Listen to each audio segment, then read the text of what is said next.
จะรู้ว่าตัวนี้มันเป็นแบบใดเนาะก็เข้าไปเบิ่งกันได้เนาะสำหรับห้องนี้เนาะมันก็คล้ายๆคือกันเนาะแต่ว่ามันจะเพิ่มก็คือว่าจะใส่ QR code สบายดีเพื่อนๆมาพบกับ2 BC เซงดาราเซนเก่าเซนเคยเนาะคลิปนี้ก็จะมารีวิวเกี่ยวกับขั้นตอนในการเพิ่มบัญชีธนาคารอยู่ในกระดาน Binance เนาะโดยเฉพาะเป็นมือใหม่เนาะถ้าว่าผู้ใดยังบ่ทันได้เพิ่มบัญชีธนาคารหรือว่าอยากจะเพิ่มรายธนาคารก็สามารถติดตามคลิปวิดีโอนี้ได้เลยเนาะตัวนี้ก็จะเป็นหน้าหลักกระดาน Binance เนาะเพื่อนๆเข้าไปกระเป๋าเงินเนาะกดเข้าไปแล้วจากนั้นให้เพื่อนๆเข้าไปกระเป๋า funding เนาะกดเข้าไปเลยเนาะจากนั้นให้เข้าไปบนโซนนี้เลยเนาะแล้วเราเข้าไปเมนูP2P เนาะกดเข้าไปเลยสำหรับหน้านี้เนาะมันก็จะมี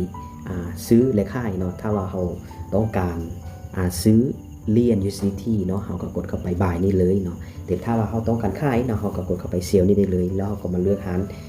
ที่เราต้องการที่จะขายเนาะเหมาะสมกับจำนวนเหรียญของเราเนาะซึ่งว่าเพื่อนๆสังเกตเบิ่งตัวเบิ่งขั้วนี่เนาะสำหรับฮันนี้เนาะเราจะเพิ่มในแต่ธนาคารการค้าเนาะฮันนี้ก็เช่นเดียวกันเนาะให้เพื่อนสังเกตเบิ่งถ้าว่าเพื่อนๆอยากจะไปเพิ่ม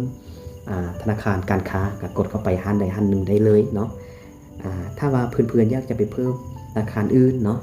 เพื่อนๆก็มาเลือกเบิ่งว่าซึ่งว่าฮันนี้เนาะมันก็จะมีไล่ธนาคารอยู่เนาะซึ่งว่าเราสามารถเข้าไปเพิ่มบัญชีธนาคารของเราอยู่ฮันนี้เนาะกดเข้าไปเลยต่อจากนั้นถ้าว่าเพื่อนๆยังบ่ทันได้เพิ่มเถือเนาะมันจะโชว์อยู่ในนี้เลยว่าเพิ่มบัญชีธนาคารเนาะซึ่งว่าข้าพเจ้าได้เพิ่มบัญชีธนาคารแล้วเนาะซึ่งว่ามันก็จะปรากฏขึ้นมาแบบนี้เนาะกดเข้าไปเลยนะตัวนี้ก็จะเป็นบัญชีธนาคารที่ข้าพเจ้าเพิ่มมาเนาะซึ่งในนี้เนาะมันก็จะมีไล่ธนาคารที่จะเพิ่มเนาะถ้าว่าเราต้องการเพิ่มบัญชีธนาคารการค้าเราก็กดเข้าไปตัวนี้เลยเนาะ @BCEL เนาะหรือว่าถ้าว่าเราต้องการเพิ่มบัญชีธนาคารตัวอื่นเนาะเราก็สามารถกดเข้าไปตัวใดตัวหนึ่งได้เลยเนาะซึ่งว่าข้าพเจ้าจะกดเข้าไปตัวนี้ซะเนาะตัวนี้เลยอันนี้ก็จะเป็นบัญชีเงินกีบเนาะตัวนี้จะเป็นซื้อแถวเลือกเนาะอันนี้ก็จะเป็นซื้อของเฮาเนาะย้ำว่าซื้อบัญชีธนาคารกับซื้อ Binance มันต้องตรงกันเนาะถ้าว่าบ่ตรงกันนี่ทางร้านเพิ่นก็จะบ่สามารถทำธุรกรรมเนาะเพราะว่าเพิ่นบ่สามารถรับบัญชีบุคคลที่3ได้เนาะดังนั้นบัญชีธนาคารของเฮากับซื้อ Binance มันต้องตรงกันเนาะโอเคสำหรับห้องนี้เนาะเฮาใส่เลขบัญชีธนาคารของเฮาเลยเนาะเฮาก็เอาเลขบัญชีธนาคารของเฮามาใส่เลยเนาะสำหรับห้องนี้เป็นซื้อธนาคารเนาะ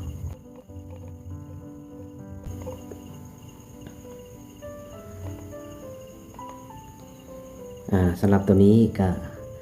เราจะใส่กระไดโบใส่กระไดเนาะคือ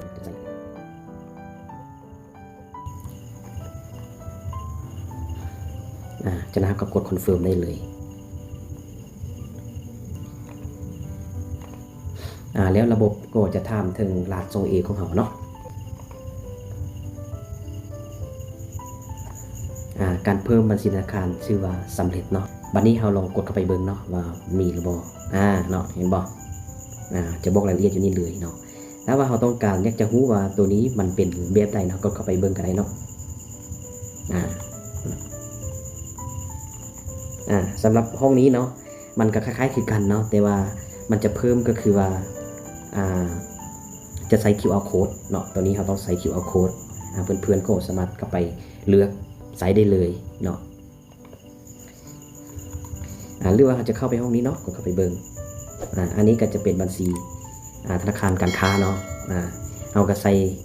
เลขบัญชีแล้วก็เพิ่ม QR code เนาะแล้วก็ใส่คำอธิบายเนาะโอเคขั้นตอนในการเพิ่มบัญชีธนาคารอยู่ในกระดาน Binance เนาะก็เพื่อนๆสามารถเฮ็ดตามคลิปวิดีโอนี้ได้เลยเนาะสำหรับมือใหม่เนาะศึกษาดีๆในการทำธุรกรรมเนาะเพื่อบัดมันผิดพลาดเนาะให้ศึกษาดีๆให้เข้าใจแล้วจึงทำธุรกรรมอย่างต่างๆในการซื้อขายเนาะคลิปนี้โคตรจบเพียงตอนนี้แล้วเราจะพบกันในคลิปต่อไปสวัสดี